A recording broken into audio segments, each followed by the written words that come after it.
Stash Wyslouch, thank you so much for joining me on the Creative Strings podcast. And before I ask you some questions about what you're up to, I'll just share a little bit with our audience about our relationship. I met you back at Berkeley around 2007 when I used to teach there, and we used to hang out with Andy Reiner late at night sometimes, listening to music, playing tunes and stuff. And you were a burning guitar player. You were interested in, obviously, a lot of acoustic or Americana or bluegrass or whatever you want to call it. But I know that you were always really interested also in jazz and also interested in rock and a lot of other kinds of music, super eclectic taste. So I just felt like we hit it off from way back then. And recently I heard some of your new music, and it just made my day, man. Like, you guys came to Asheville, you played at ISIS with the Stash Band, and I am so glad I went out because it was so awesome. Just awesome, man. You are just like an awesome purveyor of ideas, lyrical, musical, rhythmic, form, everything. Thanks. So, yeah, man, I'm glad you're here with me today. I wanted to talk about the new album and ask you to, Yes. and maybe we could just start with that because I think people just need to hear the music. The album is called The Faucet of Love, appropriately named, and it's the Stash Band by Stash Wyslouch, Wyslouch. You can find them all over the place. I wonder if there's just like a tune we could start with to give people a flavor of what I like to call kind of, I don't know, thrash grass or metal grass. It's a beautiful fusion. Is there a tune you'd like to choose? Yeah. Let's. We could start with the second track on the album. It's called "Kill Everything," in parentheses, the Sociopath's Anthem. Hey, can you I tell think us a that's little bit? Tell us a little bit about the tune, the lyrics, music, whatever. Yeah. So it's a pretty heavy metal riff, kind of like crunchy chromatic stuff going on at the top.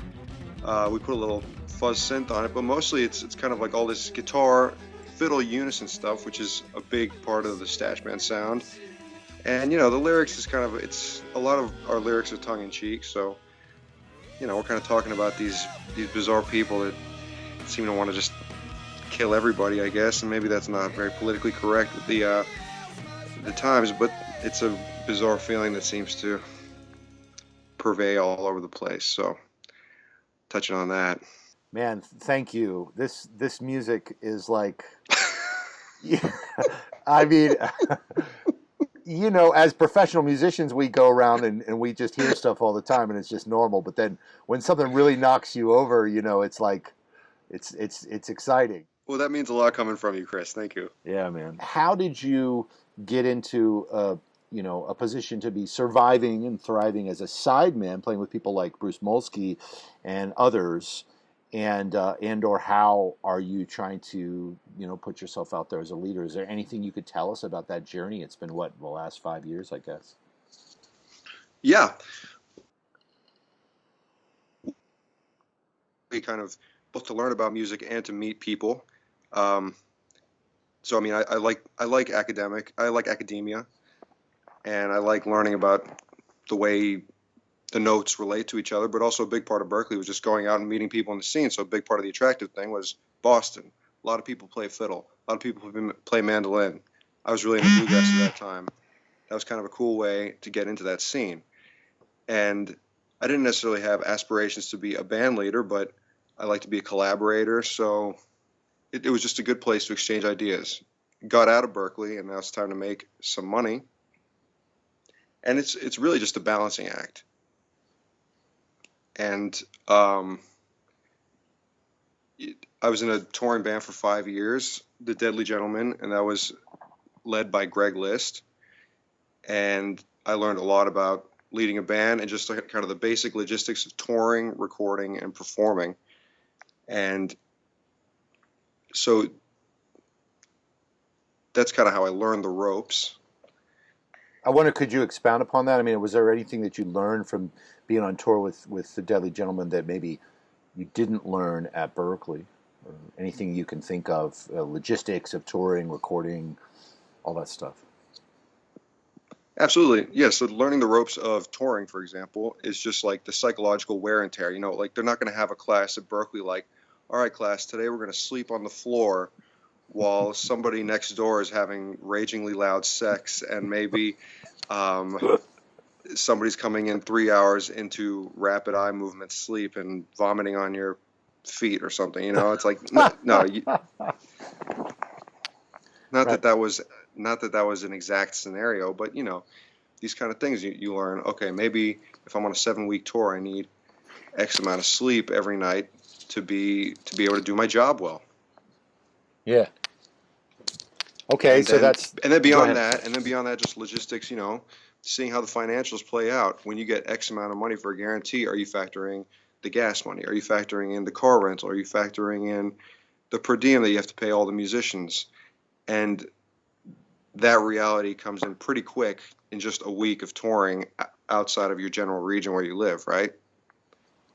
And it's tough to see that. You know, you can theorize about it, but there's no better way of learning than, like, you know, having to buy 3 hotel rooms a night when you're touring in Ohio, Kentucky, and Illinois. Right.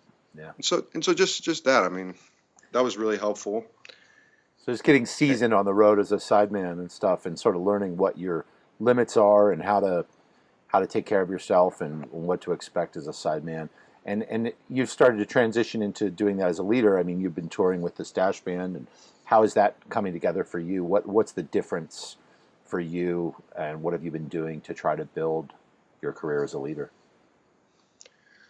Well, for me, it's about, because part of me being a leader, it's just as much me being interested in being able to create totally freely, right? And I can't necessarily do that if I'm on the road 190 days a year or 300 days a year. So part of it that I'm discovering is saying, like, you know, maybe I don't need to be out on the road all the time, and I might even make the exact same amount of money if I'm not on the road all the time, but still putting as much focus in, like, teaching, just as much focus into writing new material to keep myself excited creatively on top of just job wise.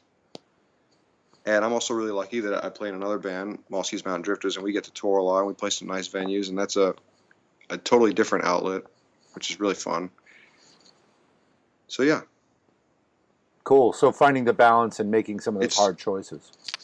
Yes. Because You I know, you think. don't want to. Go ahead. Yeah. Sorry. You know, you can only expect people to wear themselves out so much when you can only pay so much, right? So you don't want to necessarily kill a project before it's even out there. And that's the thing that I think happens in a lot of common young bands, that they say, okay, we got to tour everywhere, we got to hit everything. And it's like, you know, maybe you'd be better off not touring all the time and kind of honing your voice, honing your craft as a band. So when, you know, maybe better money comes along, better opportunities, you're ready to take those on with a bigger scope of material and just perspective on the whole thing. Awesome. Well said. And are you living in Boston now, or New York? Yep. Boston. Okay. Boston. So you're also able to do some local work there, and you're taking some teaching. I'm curious, what's it like to be teaching? How do you were you looking for? Were you planning on that or not planning on that? And are you enjoying it? Are you learning something from doing that? I love teaching. Cool. Yeah. Like I said before, I like music academia. I like breaking down, like, all the different elements, right? And a lot of my favorite musicians, it's like they like to break all those little parameters down, and I find that it's very liberating creatively, because you really get to see these parameters, like, in their binary form, right? Like totally naked, and you're like, okay, that's like the lowest common denominator of that thing. Let's build off from that. And so it's very exciting. So I do a lot of camps with Malski's Mountain Drifters, and yeah, I teach a lot privately. I have ensemble classes. So you also get to analyze a lot. It gives you a good excuse to, like, sit down and analyze other people's music, which is, like, so cool, so fascinating. And yeah. Well, for a lot of teachers, I mean, I find that you have to give a lot of energy, but you don't mind that, it sounds like. No, I mean, it's going to wear you down.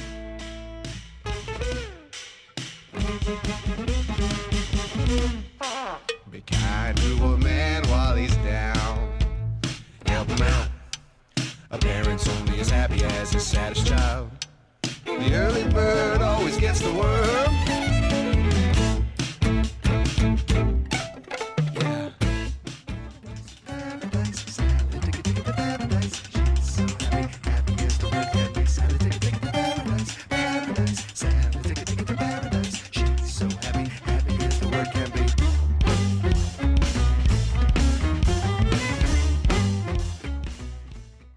That's great, man. Thank you for sharing that. So, obviously, your music is drawing from this kind of fusion. You're fusing a lot of interests together, and I think it's neat because the Americana genre sort of I haven't heard it taken to such levels. I kind of when I heard you live with the Stash Band, it reminded me of when I first got introduced to John Zorn's Torture Garden. I don't know if you're familiar with that record. Are you familiar with that record? Well, you told me about it, so I checked it out. Really? So so thank you. That's a great compliment. Thank you. Yeah, it's because you have all these like really turning on a dime, meter changes, time changes, style changes. It's cinematic. It's like in some ways, I don't know. In some ways, it reminds me of like cartoon music. It shares that in common, And but I haven't.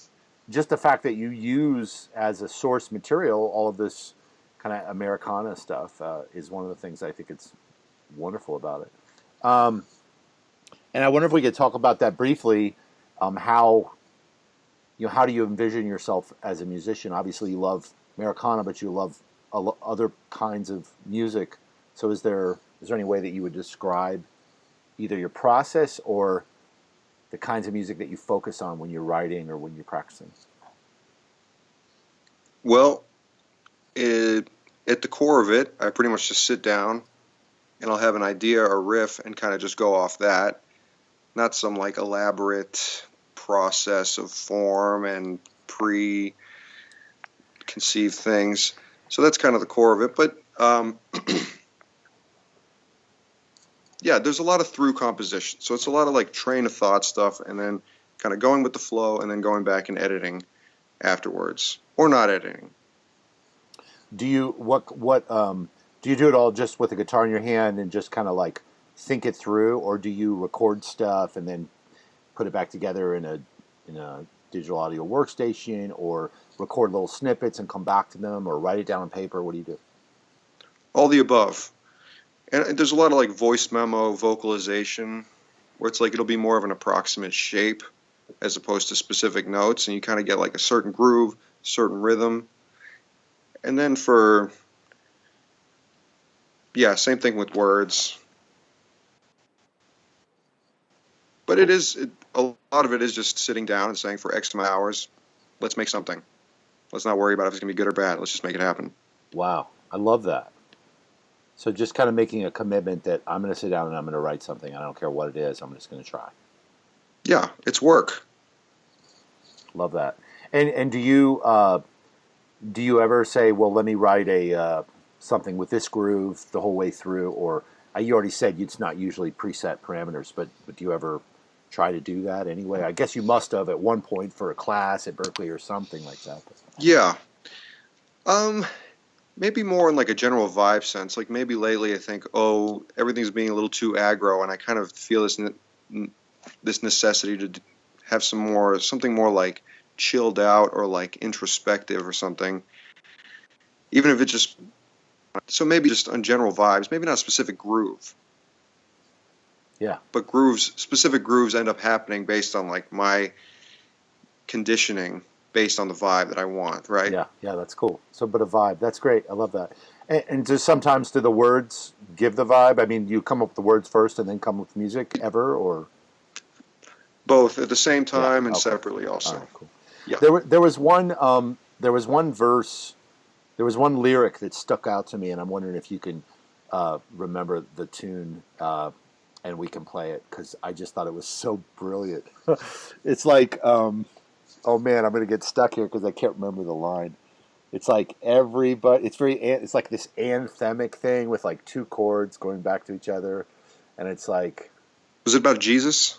It might have been, but I think it was about the tendency of everybody to try to be great, or everybody wants everybody else to fail.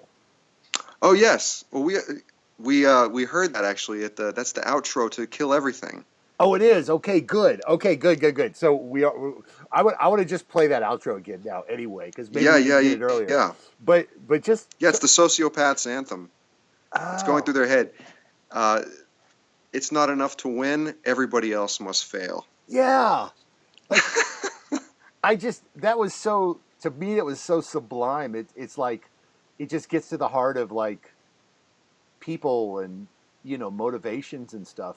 And when I heard that it made me think of you in a different way, like as sort of a philosopher poet, and like and because I just know you as like a really as like kind of you're like a funny, and you're sort of understated, and the way you come off is kind of I guess a little bit dry or whatever, like with Sure. but then it made me think like your music, like you're conveying some powerful ideas with lyrics. Do you think about like,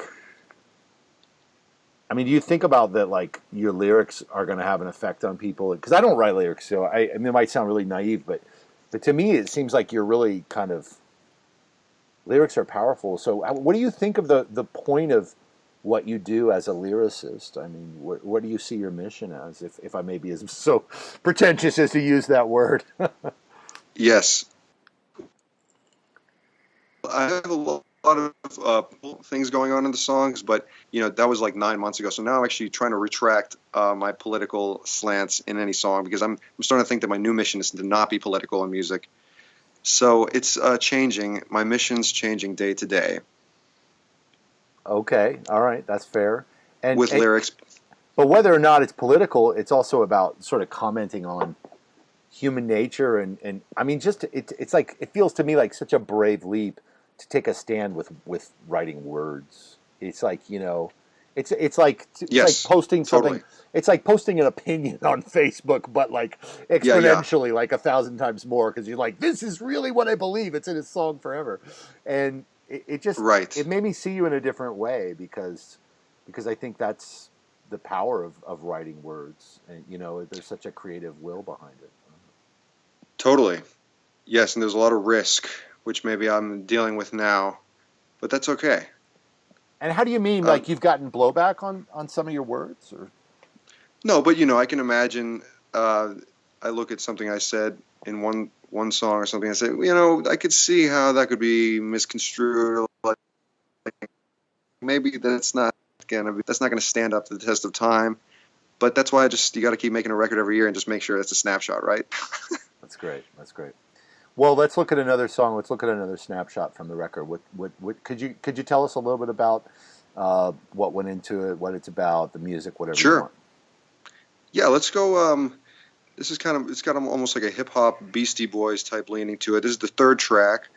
It's called Rumination Number 1, in parentheses, the Wonder Song. And this one's kind of just about the general process of sitting there for 2 hours looking at your desk and saying, okay, I wonder what I wonder about my wandering wonders.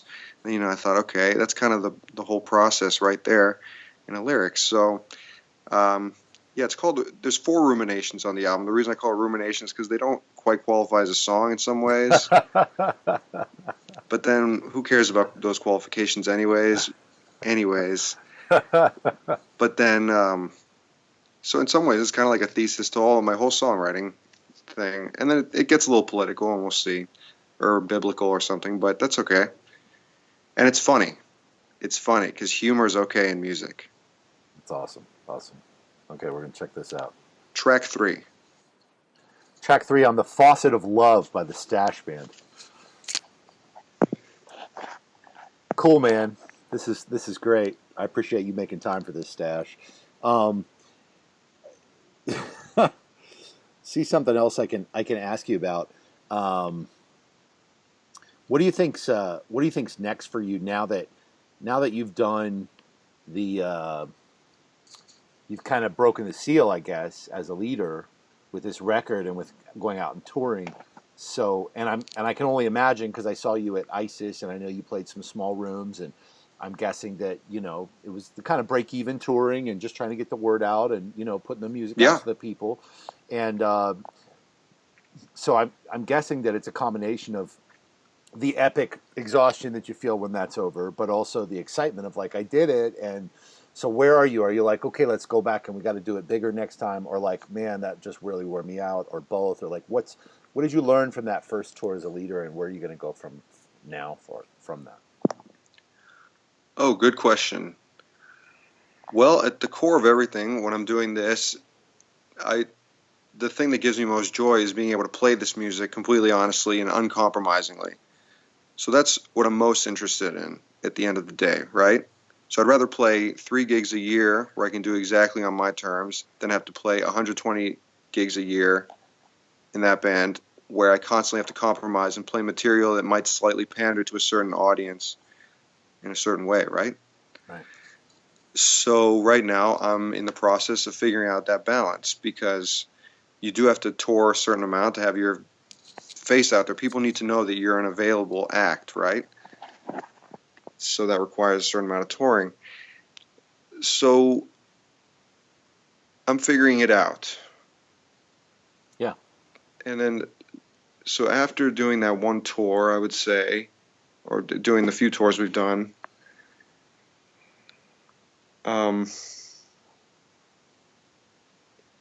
Do you have a plan or not? Is there something yes. next? Yeah. Okay. Yeah, I think based on the data I've gathered from playing in audiences, the music suits an urban environment, right? Cities. So my plan is to build up audiences in specific cities, Nice. particularly in the Northeast because that's where we're based. And we don't have to travel as far. And New York, Boston, Philadelphia, D.C., they're all really close to each other. And there's a lot of other communities, you know, like you go to the Hudson Valley, we play this great venue in Beacon, Queens, and people come out there and one night they're listening to like avant-garde jazz, the next night they're listening to ragas played on a mandolin, the next night they're listening to the Stash Band, and people are coming out and they're excited to hear new music. Wow. So my goal right now is to find those kind of audiences, those kind of people, and I think those exist primarily in big cities right now. Got it. And although Beacon, I guess, would be an exception. I mean, that's a small town where you were able to find Queens. But Beacon, in a way, it's kind of it's extension of like Brooklyn. You know, it's kind of got that vibe. Gotcha. And I think that you could say that about the Hudson Valley in general. And I mean, just not at the risk of being boring or whatever, like the nuts and bolts of that. You know, I get the kind of the vision or the strategy, but what's the nuts and bolts? Like, how are you gonna find clubs that you can go play at? Is it just emails and Googling stuff and talking to people, or how do you do it? Totally. And you know, all it takes is one person, right? One promoter at the one cool club who's kind of willing to work with you and willing to go with the ups and downs. So that's what I've found so far. So we got one club in Boston, the Lizard Lounge. Billy Beard is very generous with me, and we're going to do a residency in March, every Thursday in March. We're going up to Burlington, Vermont every Wednesday in March at the Lamp Shop. Wow. And so, you know, you have these promoters in these little communities that are willing to kind of work with you and build an audience. Amazing. And also, I didn't mention a big part of the strategy is just video and online content. You know, that's the thing I'm very interested in, getting video gear and kind of making weird, funky videos that go with the songs, go with the music, and give me a way to produce content cheaply. And can you talk a little more about that? How do you produce content cheaply? How do you do that? Well, I bought a camera, I bought a microphone, I bought Adobe Premiere, and I'm kind of just figuring out all the nuts and bolts with small little projects. So maybe I'll write a new little riff and like try to orchestrate it and then make a funky weird video out of it.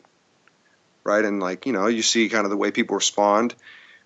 And, you know, I've paid $1,000 for a video before, and then the cheap video will end up getting more hits and more attraction because people are more interested in like the behind the scenes. And that's kind of the way the industry is changing too right now, I think, which is you kind of have to be in control of like video content, audio, all the above. So, well, and I wonder if it's, you know, I think behind the scenes is a good point, but I think it's also the authentic, the realness of somebody, which even if it's low production, it's like it's direct. And so for people that, you know, it's kind of like Mike Barnett's a friend of ours, and I mean, he'll just do something with him in the car with his iPhone, but it's just so him that you're just drawn to. It doesn't matter that it's like it's a cheap one-off thing, you know, but it's real. Totally. And it's kind of fearless and just authentic.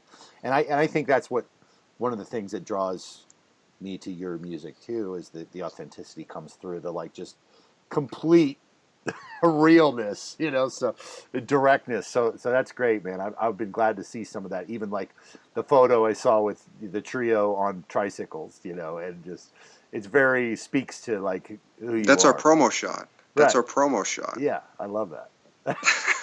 I love that. And we're going to try to find some of that content and link it up. Well, can you share one more tune with us to set it up and talk about it a little bit? Absolutely. How about the final track on the album? We got a lyric video out on it already. It's called "The Internet's My Brain," and it's just kind of a one riff song with little solis in between each verse, chorus. And it's the internet's my brain. I mean, it's the age we live in now. You don't have to know anything. You just look up the friggin' internet and you can find anything you want. There's no reason to commit any numbers to memory. There's no reason to know what any word means anymore because you just look it up on your friggin' iPhone. And it's the internet's my brain. And, so I think that the song kind of speaks for itself beyond that.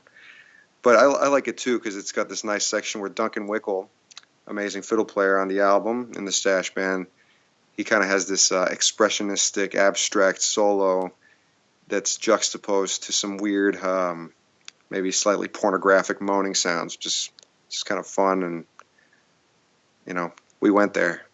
Awesome. Yeah, no, I'm glad you brought up Duncan.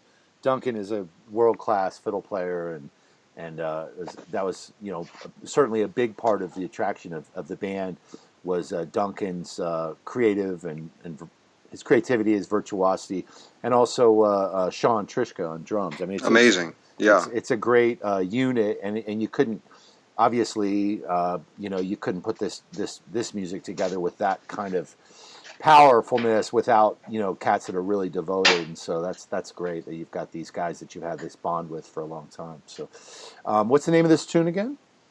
The Internet's My Brain. Awesome. Cool. Stash, Wyslouch, man, I appreciate you, and I know you're busy. You're out on the road even while you're doing this interview with me today. I know that folks in the creative string playing world, they're going to be changed forever. It's going to be the day before. It's going to be life before and life after getting introduced to the Stash Band and this album, specifically The Faucet of Love. I want to let people know that they can find everything about Stash and the Stash Band. If you go to... let me see, on Facebook, it's The Stash Band Music. The Stash Band Music. And if you go to stashwyslouch.com, that's Stash, and then... Actually, go ahead. TheStashBand.com works too.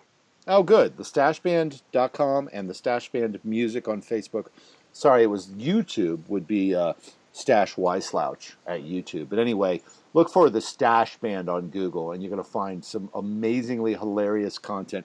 If you're looking for something to share and really just turn some heads, you won't have to look far if you Google the Stash Band. I think I shared probably three videos just from when I saw you guys live, because it was just like there was just too much amazingly like head-turning content. So I wonder, just to go out, maybe we can go out with one other tune. And before we do, I wonder if there's anything you could comment about, because I think you have some strong opinions and some fresh perspective. What is there anything you'd like to see more of or less of in the music industry specifically, whether it relates to the creative side or the social aspects or the business side of music making today? Because I really think you're one of the young leaders out there now, and I'm curious where you would like to see the industry go. Well, because nobody's making money on music anyways, I think that people just need to get out there and just do their thing as much as possible, as hardcore as possible, and put in the work. Just like work.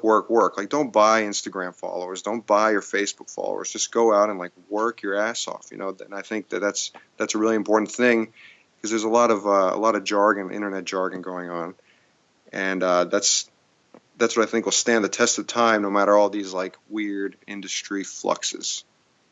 Do you think, is it possible that a lot of people don't get to working because they're afraid?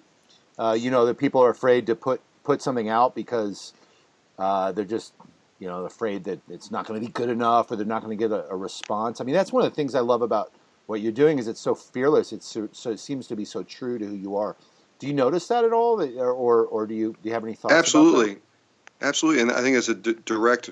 The fear quotient has gone way up because of like all this social media and stuff. Because yes, you look up on Facebook and everybody's doing amazing things, brilliant things, because people only post about those things, and so people always have fear, like, all this bad stuff that's going on in my head. That's not normal. It's completely normal, and just keep going. Like just try to make stuff happen anyways, or shut off the Facebook. Do you ever get afraid, and how do you push through your fear, like when it comes to creating your own music and making your own artistic statement? Yes, I guess I just have a certain mantra in the back of my head that says nobody really cares at the end of the day.